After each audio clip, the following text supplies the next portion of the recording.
Ahora sí. Muy bien, entonces voy a mostrar los apuntes del día de ayer.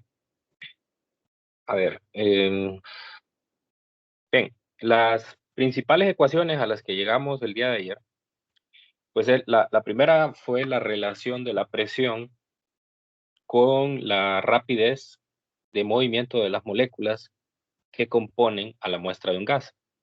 Entonces encontramos que la presión es directamente proporcional a la cantidad de partículas, es n, el número de moles, al tipo de partículas porque está relacionado con la masa, que entre más masivas, pues mayor va a ser la presión que ejercen sobre las paredes, y a la rapidez con la que se mueven esas moléculas. Entonces, desde ahí ya se logra ver una asociación entre las cantidades macroscópicas y el movimiento de las partículas. Entonces, eso nos llevó a una segunda ecuación, que es la que tiene que ver con la energía cinética de traslación de un número de molécula, un número de moles, n, relacionado con la temperatura. Entonces, aquí la consecuencia más importante es particularmente eso, que nosotros asociamos directamente la energía cinética de traslación de las moléculas con la temperatura del gas. Entre más rápido se mueven las partículas, pues más calientes van a estar. Entonces, eso nos lleva a poder determinar la tercera ecuación, que es la energía cinética promedio. Esta ecuación es para una molécula, nada más. Entonces, la energía cinética promedio es igual a 3 medios de K por T. O sea que yo puedo encontrar la temperatura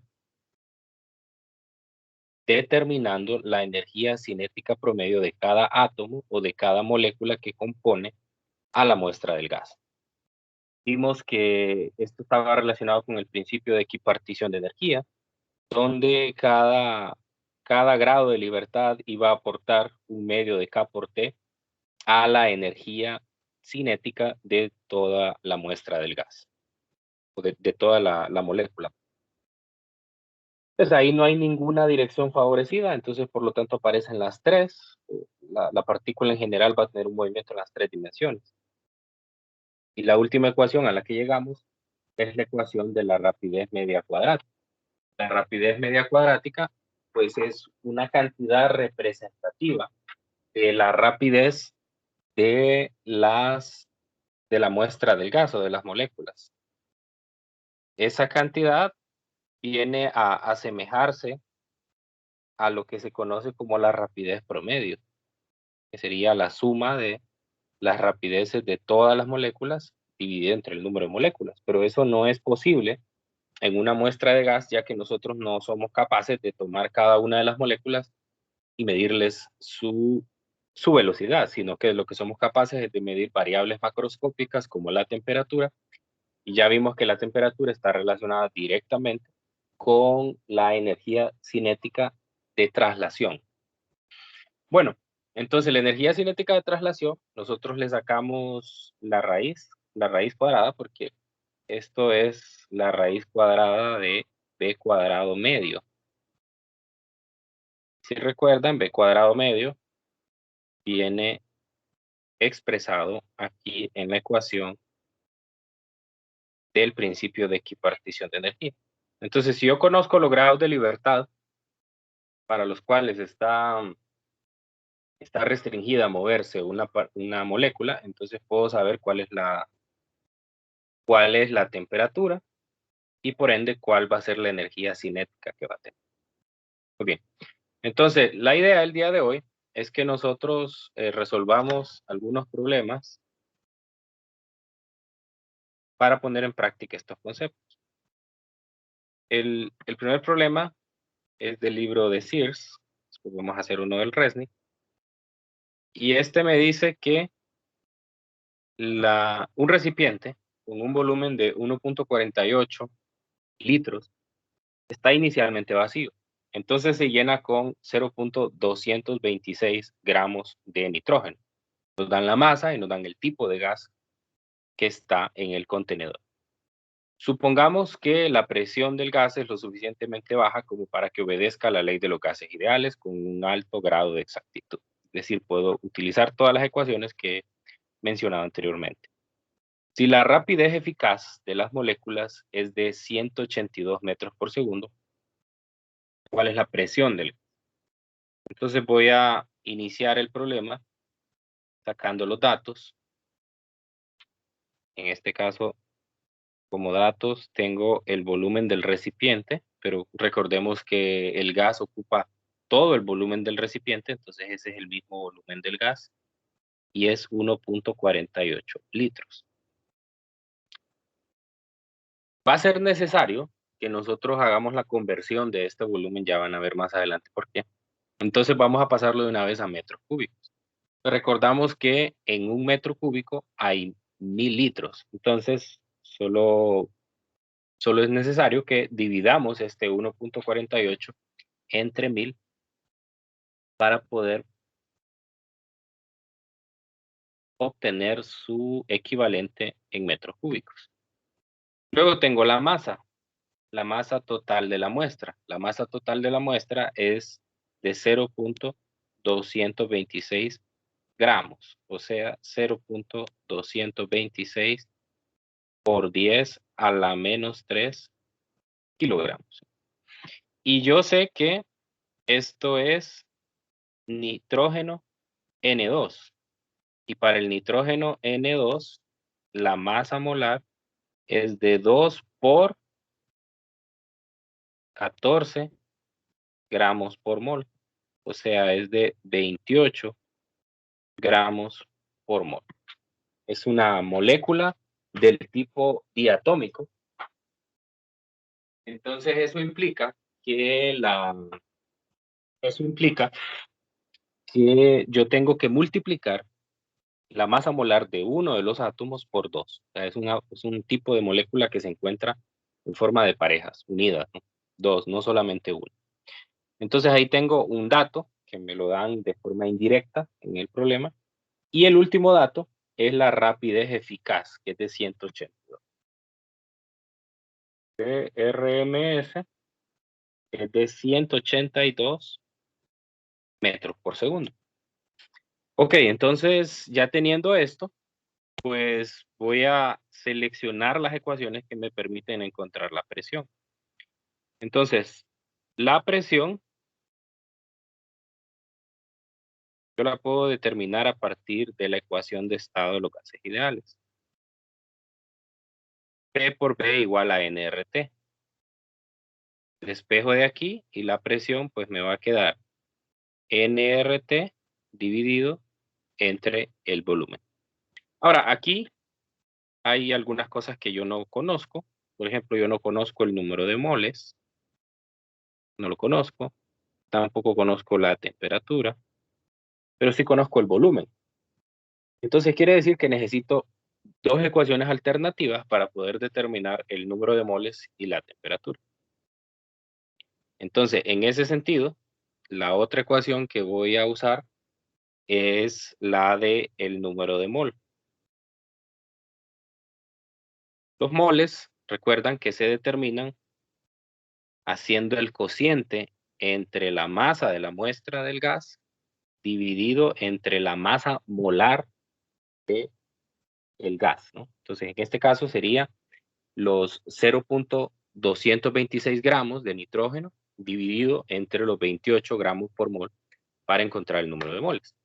Solamente que no voy a hacer el cálculo intermedio porque me doy cuenta que si sustituyo todo de una sola vez en la ecuación de presión, se me van a cancelar algunas cosas.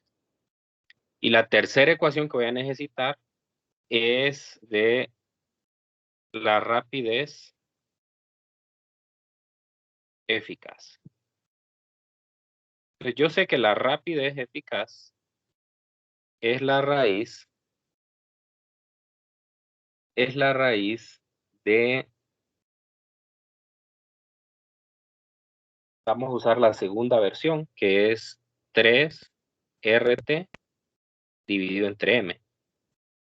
Por lo tanto, si yo despejo de esta ecuación para la temperatura, entonces saco el cuadrado a ambos lados, me queda la masa molar por la rapidez media cuadrática al cuadrado, dividido entre 3R. Entonces ya tengo el segundo parámetro para introducir allá, pues porque yo tengo la masa molar, tengo la rapidez media cuadrática y pues R es una constante. Entonces ahora pues voy a sustituir. Entonces al sustituir, la presión es igual a la masa entre la masa molar. Eso es N minúscula. Luego viene R. Solamente estoy sustituyendo en esta ecuación de presión que encontré inicialmente. Entonces luego sigue R, después sigue la temperatura, pero la temperatura encontré que era igual a la masa molar por la rapidez media cuadrática dividido entre 3 veces la constante de los gases. Y todo esto dividido entre el volumen. Entonces aquí me doy cuenta que se cancelan algunas cosas. Se cancela la masa molar, se cancela la constante de los gases. Y entonces la ecuación me queda ya de forma más simple. Me queda solamente m por la rapidez media cuadrática al cuadrado dividida entre 3 veces el volumen. Hice esto para no hacer cálculos innecesarios, ¿verdad? Si hubiera hecho aquí todo este trabajo, hubiera calculado el número de moles primero, tendría que haber convertido la masa molar a kilogramos por mol para que me diera, bueno, no es necesario en esa parte, pero en la rapidez eficaz sí, porque para que me diera la temperatura en Kelvin necesitaba colocar la rapidez media eficaz en metros por segundo, la masa molar en kilogramos por mol y el R en unidades del sistema internacional. Entonces, así me evito hacer todas esas conversiones y pues ya solamente sustituyo en esta ecuación, ¿no? Entonces, me quedaría la masa, debe de estar en kilogramos.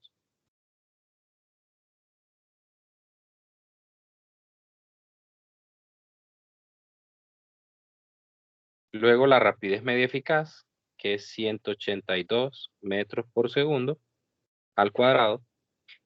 Y pues esto entre 3 veces el volumen. El volumen era 1.48 por 10 a la menos 3 metros cúbicos.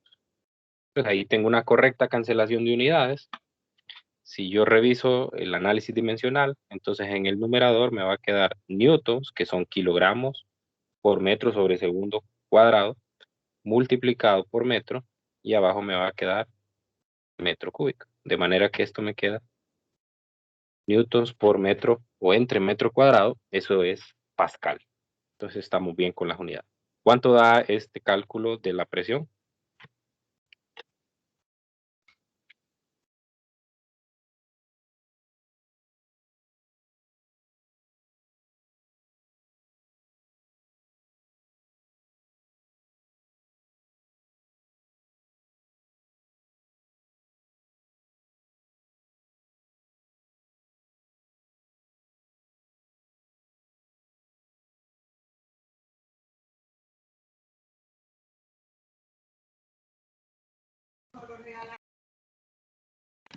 Ingeniero, me dio un número bien grande, no sé si está bien.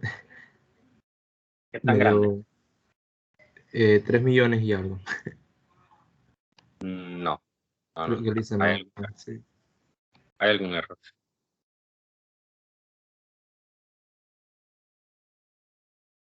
¿Alguien más que me ayude con el cálculo?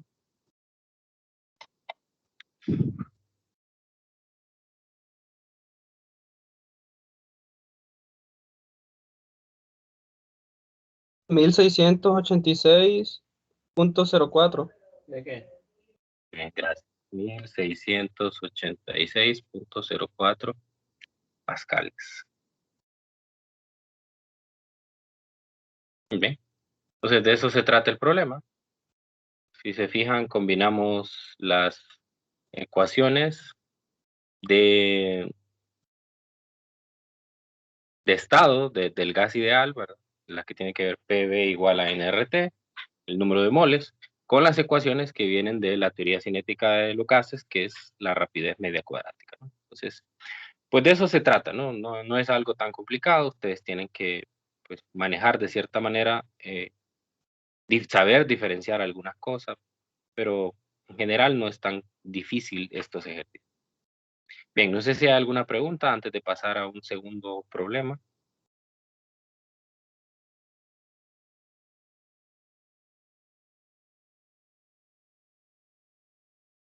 No, ingeniero. Ok, entonces vamos a revisar un ejercicio de... Bueno, antes de hacer ese problema, voy a hacer una... No es una deducción en general, es determinar la ecuación de estado de los gases ideales en otros términos. Esto lo hace el libro de texto, pero pues considero que este es el momento más apropiado para poderlo mostrar. Lo vamos a utilizar en el siguiente problema. A ver, entonces nosotros tenemos que la ecuación de estado es P por B igual a nRT. Pero así como vimos en el problema anterior, pues tenemos que el número de moles se puede escribir como la masa entre la masa molar. Y si ustedes se acuerdan de mecánica de fluidos, la densidad es igual a la masa entre el volumen. Entonces yo puedo introducir el concepto de densidad de un gas aquí en esta ecuación. Si yo paso a dividir aquí la masa entre el volumen,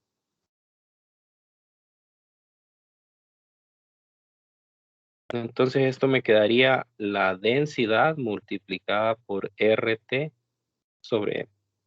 Entonces puedo despejar de aquí para esta ecuación, para la densidad, que me va a quedar igual a la presión del gas por la masa molar dividida entre RT. Entonces esta es una ecuación alternativa que nos permite a nosotros encontrar la densidad de un gas, la densidad promedio de un gas, en términos de la masa molar, la presión y la temperatura. Entonces, esa ecuación la voy a utilizar en el siguiente problema. Voy a colocar el enunciado. Este es un problema de el libro de Resnick, en el capítulo 23, el problema número 21. Bueno, entonces me dice, a 44 grados y 1.23 por 10 a la menos 2 atmósferas, la densidad de un gas es de 1.32 por 10 a la menos 5 gramos por centímetro cúbico. Halle la rapidez media eficaz para las moléculas del gas. Entonces, eso es lo que voy a hacer. Voy a encontrar una ecuación que me permite a mí relacionar la rapidez media eficaz con la densidad de un gas. Pero antes voy a hacer la conversión de las cantidades porque no, no voy a ser capaz de hacer el análisis dimensional correcto con las unidades que me dan. Bien, entonces la temperatura pues sería 44 grados más 273, esos son 317 Kelvin. Luego la presión es 1.23 por 10 a la menos 2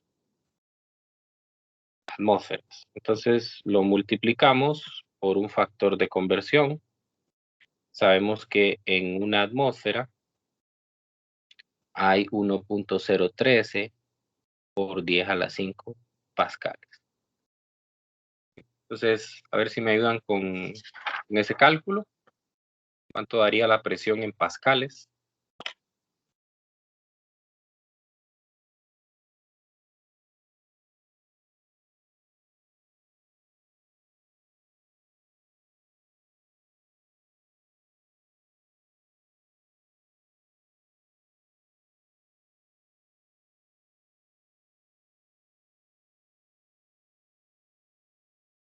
¿Cuánto da ese valor?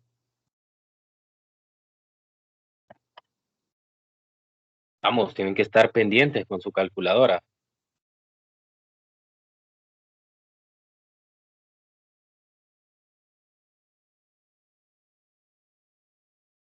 Me da 1245.99. Ok, sería 1246 redondeado. Sí. 1246 pascales. Ahora vamos a hacer la conversión de la densidad. La densidad me dice que es de 1.32 por 10 a la menos 5 gramos por centímetro cúbico. Ok, entonces aquí hago la conversión en dos partes. Hay 1000 gramos en 1 kilogramo y hay 100 al cubo centímetros cúbicos en 1 metro cúbico. Ok, ahí cancelo unidades. Pues lo mismo dice aquí, atmósferas con atmósferas, gramos con gramos, centímetros cúbicos con centímetros cúbicos. ¿Cuánto da este valor?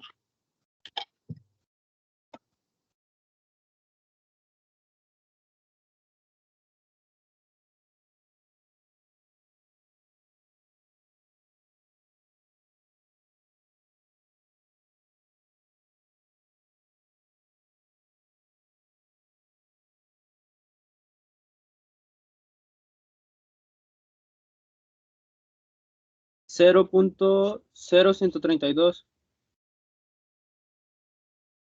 Correcto, 0.0132, gracias.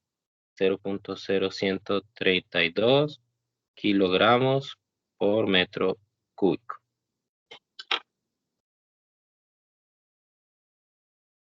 Muy bien, entonces ese es el primer paso. Es necesario en este caso porque a la hora de hacer el análisis dimensional, pues va a ser necesario que las unidades estén en el sistema internacional.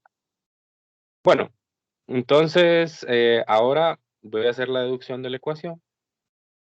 Recuerden que la rapidez media eficaz, la rapidez media cuadrática, perdón, o la rapidez eficaz es 3RT sobre M, ¿no?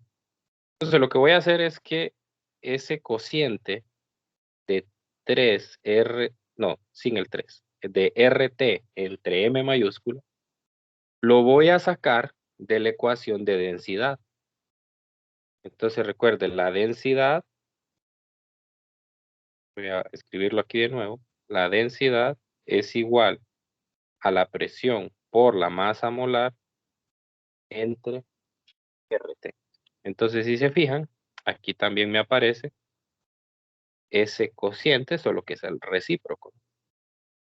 Por lo tanto, en la ecuación anterior, yo puedo decir que la rapidez media eficaz es la raíz de 3 veces la presión entre la densidad. Despejando de la ecuación de densidad, entonces usted puede sustituir ahí. Y esta es una nueva ecuación. Es la rapidez media eficaz de una partícula o de una muestra de gas. Está relacionada con la densidad del gas y la presión. Entonces, ahora solo se trata de sustituir en la ecuación y pues ya vamos a tener el valor que nos pide. Rapidez media eficaz es igual a 3 por 1246 pascales entre 0.0132 kilogramos por metro cúbico. Ok, eso me da la rapidez media eficaz.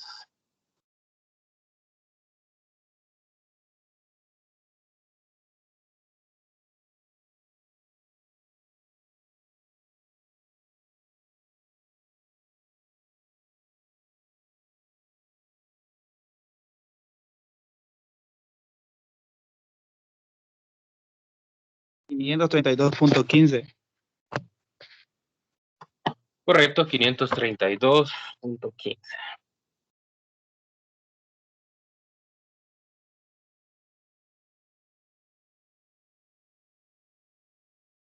Bien, entonces, ya con esto tenemos la rapidez media eficaz, que es el inciso A del problema. Voy a colocar aquí, este es el inciso A. En el inciso B me pide que encuentre la masa molar del gas y que lo identifique. Entonces, para encontrar la masa molar, pues voy a usar la ecuación de la rapidez media eficaz de la cual partí, que es donde aparece la temperatura y la masa molar. Puedo despejar para la masa molar, ya que ahora sí tengo la rapidez media cuadrática, y entonces identificar cuál gas podría ser. Entonces,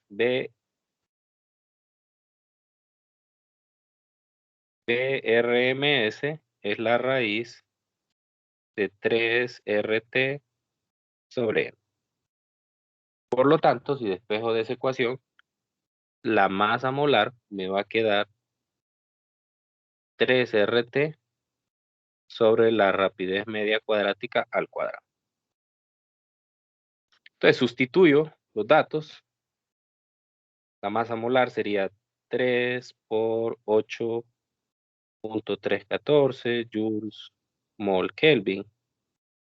Por la temperatura, vimos que la temperatura era de 317 Kelvin.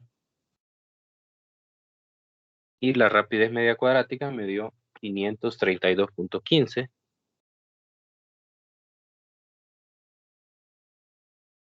metros por segundo al cuadrado. Entonces eso me va a dar la masa molar en kilogramos por mol. Pues. Recuerde que los valores que usted obtiene de la tabla periódica vienen en gramos por mol. Entonces después lo vamos a convertir. Ayúdenme con ese cálculo. 0.028. 0.028, ok. Entonces, ¿y en gramos por mol cuánto da eso?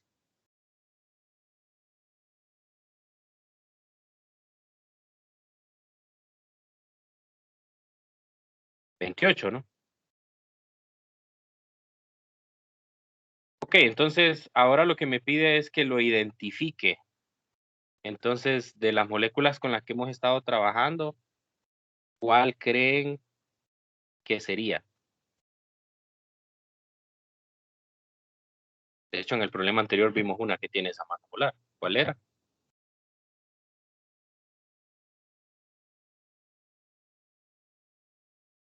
¿Cuál es la pregunta, ingeniero? Disculpe que no escuché. En base a la masa molar que acabo de encontrar, tengo que identificar qué gas podría ser. Entonces, ¿qué gas conocemos que tiene una masa molar de 28 gramos por mol?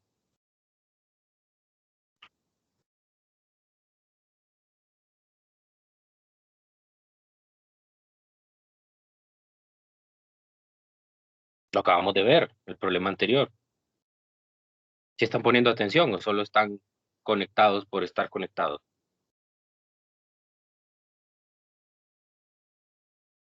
No, sí, sí, solo que no lo recuerdo.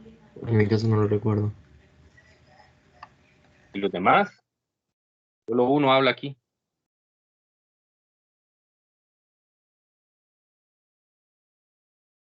Aluminio, ingeniero. Aluminio. aluminio, ya lo esperamos como al aluminio. ¿Y usted cree que a la temperatura de 44 grados podríamos tener aluminio en forma de gas?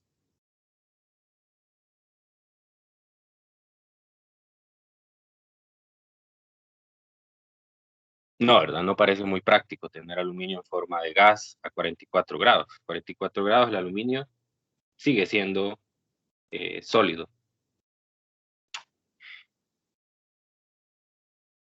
En el problema anterior, hasta hicimos el cálculo aquí, en que nos están poniendo atención en lo que estamos haciendo.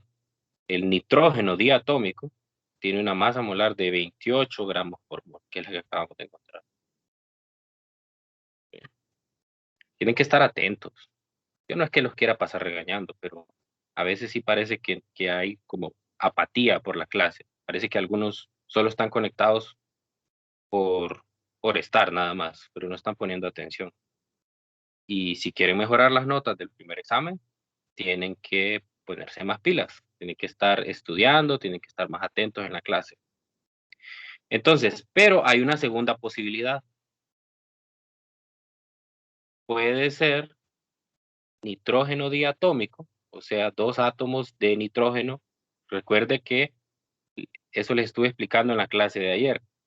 El nitrógeno, el hidrógeno, el oxígeno, y otro más, son cuatro. A ver, hay una tablita en el libro, la tabla 18.1. El hidrógeno, el nitrógeno y el oxígeno se encuentran naturalmente como moléculas diatómicas, es decir, dos átomos unidos. Por eso es que la masa molar del nitrógeno gaseoso es de 28, no de 14. 14 es la de un solo átomo, pero el nitrógeno se encuentra como diatómico. Lo mismo pasa con el hidrógeno y con el oxígeno. Pero también hay otra molécula que aparece en esa tabla, la tabla 18.1, y es el monóxido de carbono, porque la masa molar del hidrógeno es 12 y la masa molar del oxígeno es de 16, así que sumadas dan 28 de la misma manera que este. Son valores aproximados, ¿verdad? Si usted se va a la tabla periódica, pues seguramente que va a encontrar que el valor no es exactamente 28, ¿verdad? Pero están cercanos. ¿Cuál Muy bien, tabla entonces mencionó, ingeniero? Disculpe. es la tabla 18.1. 18.1. Para los que no están así como tan familiarizados con la química, entonces váyanse a esta tabla, la tabla 18.1. Aquí la voy a mostrar en pantalla.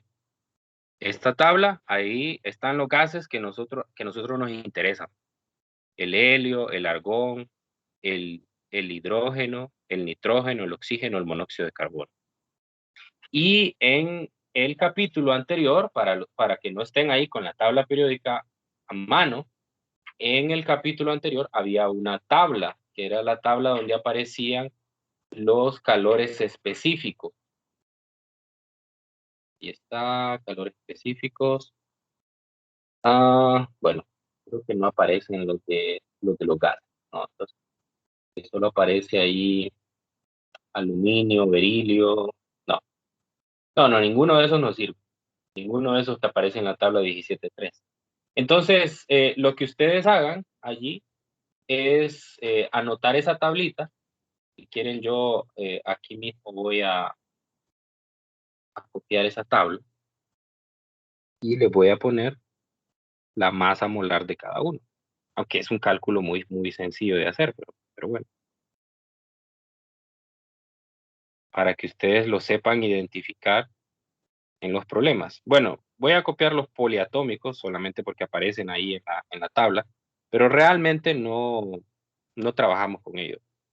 No trabajamos con ellos, solo trabajamos con monoatómicos y diatómicos. Entonces, si me pregunta cuáles se tiene que aprender, pues aprendas estos 6 que aparecen en esta tabla. Sepa aprender a diferenciar cuáles son monoatómicos y cuáles son diatómicos, porque en el tema que sigue, tal vez por ahora, no es tan relevante si es monoatómico o diatómico. Bueno, sí es relevante en términos de encontrar la masa molar, pero también en los siguientes capítulos va a ser necesario porque van a tener valores diferentes en cuanto a la capacidad calorífica molar. Entonces, la masa molar, ahorita estábamos hablando de, voy a separar esto aquí.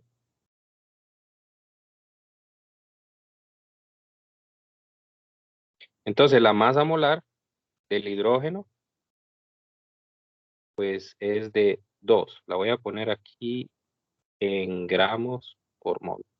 ¿Por qué 2? Porque tengo cada átomo de hidrógeno tiene una masa molar de 1. Entonces, al sumarlos, pues me da 2. Aquí lo mismo, tengo 28. Quiere decir que cada átomo de nitrógeno me aporta 14. Al sumarlos me da 28. Aquí tengo 32, porque cada átomo de oxígeno tiene una masa molar de 32. Entonces, al sumar, de 16, perdón. Y al sumarlos, pues me da 32. Usted puede encontrar en el apéndice D del libro de texto una tabla periódica también, ¿verdad? Si no tiene una mano. Entonces, ahí puede ver exactamente estos valores, ¿no? Y para el monóxido de carbono, pues tenemos 28 también. No me voy a meter con los poliatómicos porque pues no tiene sentido eso. Normalmente no trabajamos con ellos porque no se ajustan exactamente a las ecuaciones que nosotros estamos planteando. Sí trabajamos con los monoatómicos y diatómicos y no he visto yo, por lo menos en ninguno de los libros, que trabajen con otras moléculas que no sean estas, ¿verdad? Porque estas son las que mejor se ajustan a la teoría cinética. Bien, en el caso del helio es de 4. Esta es una molécula monoatómica. Por eso entonces el valor es exactamente el que aparece en la tabla periódica, 4. Y en el caso del argón es de 40, lo mismo. Solo es un gas que se encuentra con un solo átomo, gas monoatómico. Entonces, por lo tanto, el valor es de la masa molar de un solo átomo.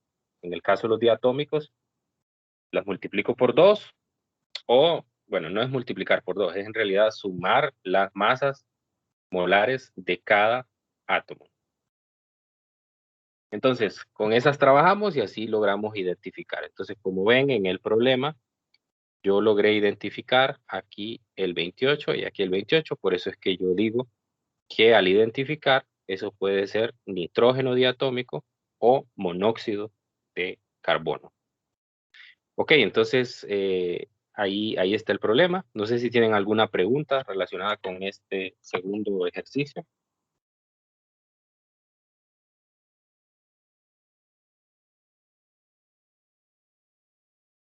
Yo sobre la tablita, ingeniero. ¿Esos Bien.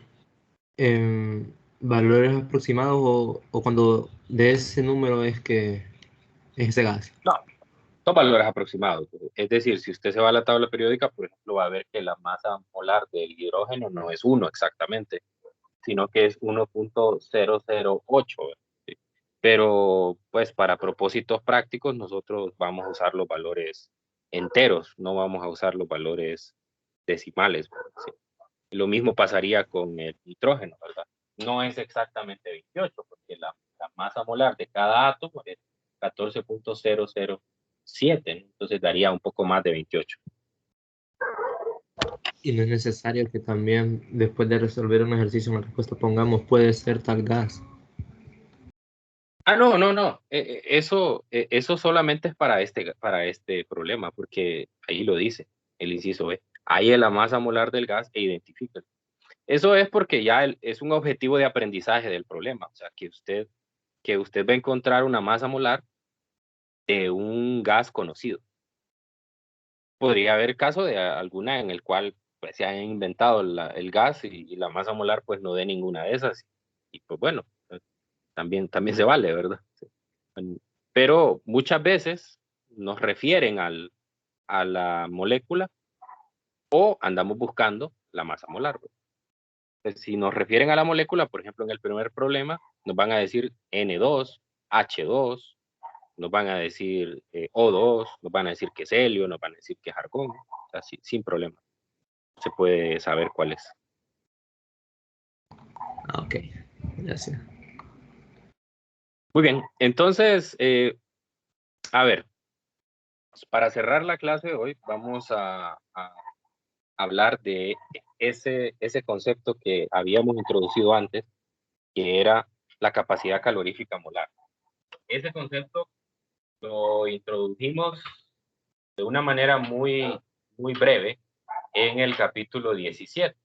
El capítulo 17, sobre todo específicamente en la sección de calor, antes de hablar de cambios de fase, hablamos de la capacidad calorífica molar. Si se acuerdan, decíamos que la cantidad de calor asociada para hacer un cambio de temperatura era igual a mc delta T, donde C es el calor específico. Ya hicimos cálculos con eso, ustedes están haciendo una tarea, probablemente ya hayan pasado esta parte, porque ya el viernes les toca entregarla, asumo que ya están por terminar. Y además, nosotros habíamos mencionado una ecuación que justamente la acabamos de usar en los problemas anteriores, y es que la masa está relacionada con el número de moles y la masa molar. Entonces, si yo multiplico, bueno, más bien si yo introduzco esa segunda ecuación en la ecuación de calor, entonces me va a quedar N por M por C por delta T. Entonces ahí me aparece una cantidad que va a ser constante para un gas en particular. Eso lo voy a llamar C mayúscula. Y a eso se le conoce como la capacidad calorífica molar. Entonces la ecuación anterior se puede escribir como N por C mayúscula por delta T. Entonces quiere decir que yo puedo determinar, si yo quiero cambiar la temperatura de una muestra de gas, yo puedo determinar cuánto es ese cambio de temperatura, o más bien, cuánto calor necesito agregar a ese gas para cambiar su temperatura, y eso está asociado con una constante, y esa constante es la capacidad calorífica molar. Ahora, la capacidad calorífica molar aparece en las tablas de la tabla 17.3. Aparece en la tabla 17.3. Esa tabla, la tabla 17.3, contiene una columna, permítanme un momento.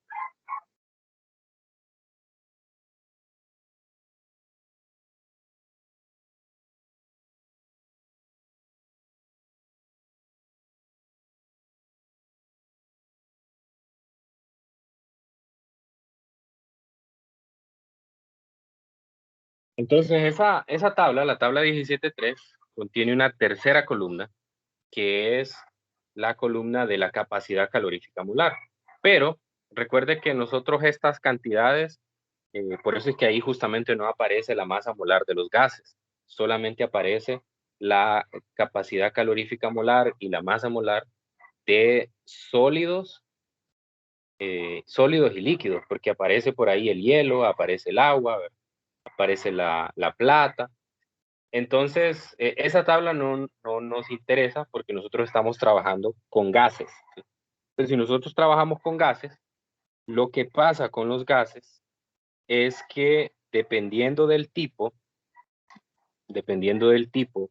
de partícula, si es monoatómica o diatómica, entonces nosotros vamos a tener valores de, en este caso, de la capacidad calorífica. Entonces, mejor voy a abrir el libro para mostrarles en esa sección. Bien, entonces la capacidad calorífica de los gases, eso es particularmente lo que queremos ahora tratar, ¿no? Bien, entonces estas dos figuras son importantes para entender lo que estamos haciendo. Nosotros tenemos En este caso vamos a calcular una capacidad calorífica y es la que se conoce como la capacidad calorífica a volumen constante.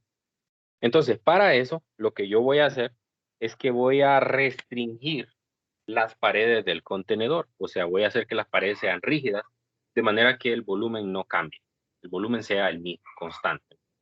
Entonces, si yo tengo un gas ideal que es monoatómico, lo puedo tratar como aparece en esta figura, como una masa puntual que está moviéndose y que choca contra las paredes, ¿verdad? Tiene un movimiento ahí aleatorio, choca contra las paredes, tiene una determinada temperatura. Esa temperatura está relacionada con la energía cinética de traslación de del gas, de la muestra del gas. Entonces, quiere decir que si yo a ese gas le agrego una cantidad de calor, entonces, como consecuencia, lo único que le va a pasar es que la energía cinética traslacional va a aumentar o disminuir. Es decir, si yo le agrego calor, la temperatura va a aumentar y como consecuencia, entonces, si la temperatura aumenta, la energía cinética de traslación aumenta. Si disminuyo, pues lo mismo. Entonces voy a tener el segundo caso, que es el que se muestra aquí. Este es el caso cuando yo ya le agregué calor a la muestra y entonces al agregarle calor a la muestra, la temperatura va a ser T más un diferencial de T, que es la temperatura que acabo de aumentar. Y la energía cinética de traslación va a ser la energía cinética de traslación original más un cambio o un delta de la energía cinética de traslación. ¿Sí? Entonces, y como consecuencia, si usted compara las dos figuras, puede ver que el movimiento de las partículas es más rápido, se ven más líneas ahí de trayectoria. Entonces, quiere decir que la temperatura va a aumentar según la ecuación anterior. Según la ecuación anterior, si yo realizo un proceso a volumen constante, entonces lo que va a pasar es que si yo agrego una cantidad de calor, entonces la ecuación anterior me va a quedar n, recuerde que es n por c por delta t, n por c, y en este caso le voy a agregar un subíndice v a la capacidad calorífica molar, y del lado derecho voy a tener un diferencial de t, donde c mayúscula con el subíndice v es la capacidad calorífica molar a volumen constante. ¿Y por qué es interesante esa capacidad calorífica molar a volumen constante? ¿Qué tiene de importante que yo haga un proceso a volumen constante? Pues resulta que lo interesante es que en los gases ideales, si yo hago ese proceso para un gas o para los diferentes gases monoatómicos que tengo, que en este caso es el helio y el argón, resulta que al medir esa capacidad calorífica molar a volumen constante, tienen el mismo valor. O sea, da lo mismo. Y pasa lo mismo con los gases diatómicos. Si nosotros hacemos el mismo experimento con los 4 gases diatómicos que hemos estudiado, el hidrógeno, el nitrógeno, el oxígeno, el monóxido de carbono, resulta que aproximadamente me dan el mismo valor de capacidad calorífica molar. O sea que a diferencia de los sólidos y los líquidos, los gases tienen la misma capacidad calorífica molar dependiendo del tipo de gas que sea. Sí, en el gas monoatómico hay una y en el gas diatómico hay otra. Entonces, ¿qué es lo que nosotros hacemos para deducir ese valor? Entonces, nosotros sabemos que la energía cinética de traslación,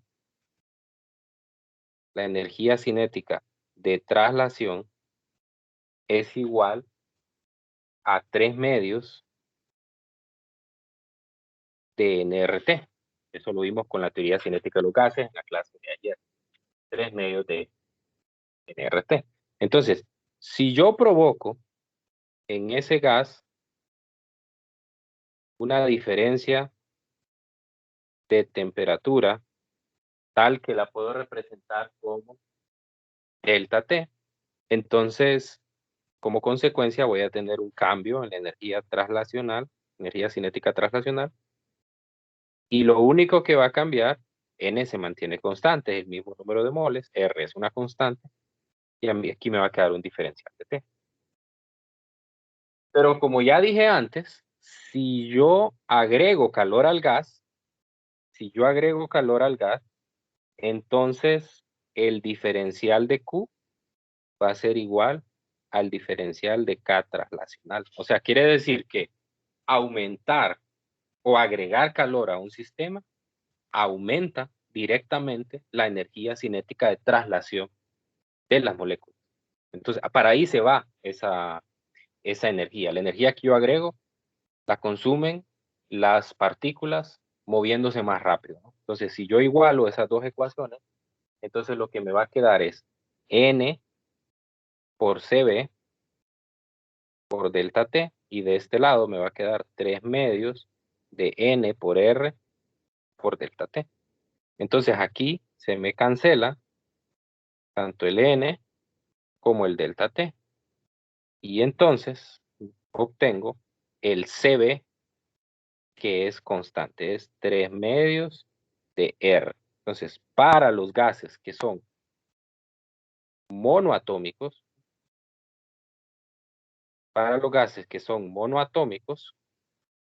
la capacidad calorífica molar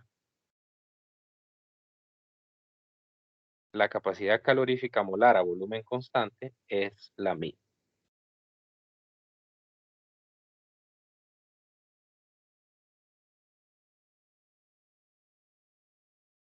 Ok, entonces, mañana vamos a encontrar la capacidad calorífica para los gases diatómicos. Entonces, en este caso, si usted se acuerda, este 3 que está aquí, este 3 que viene en esta ecuación, proviene de los grados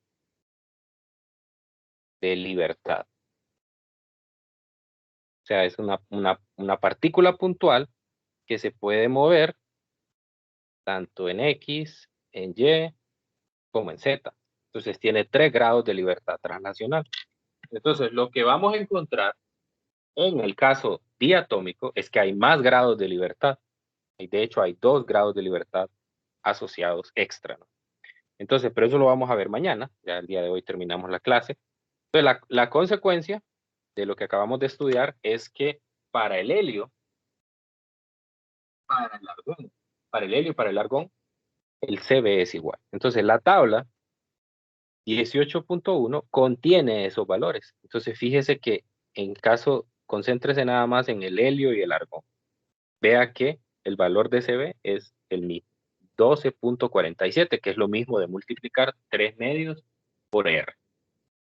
Entonces, esa es una gran ventaja. Así que yo puedo hacer procesos a volumen constante con cualquiera de estos gases y ya sé cuál es su capacidad calorífica molar. Entonces, de eso se trata, ¿no? De eso se trata lo que íbamos a discutir el día de hoy, de concluir que para los gases monoatómicos, la capacidad calorífica molar a volumen constante es 3 medios de R y es una constante. Y mañana voy a concluir lo mismo para los gases diatómicos, donde también voy a tener un valor constante. Así que por eso les decía que esta tablita es muy importante que ustedes la manejen, ¿no? Porque además de saber los gases con los que vamos a trabajar, se distinguen cuáles son monoatómicos y cuáles son diatómicos. En los problemas a nosotros solo nos dicen un gas monoatómico, un gas diatómico. Entonces usted tiene que saber cuál es la capacidad calorífica molar de ese gas. O solo nos dicen que es hidrógeno, nos dicen que es helio. Entonces usted tiene que saber diferenciar esas cantidades. Bueno, entonces ahí nos quedamos el día de hoy. No sé si hay alguna pregunta final antes de cerrar la clase.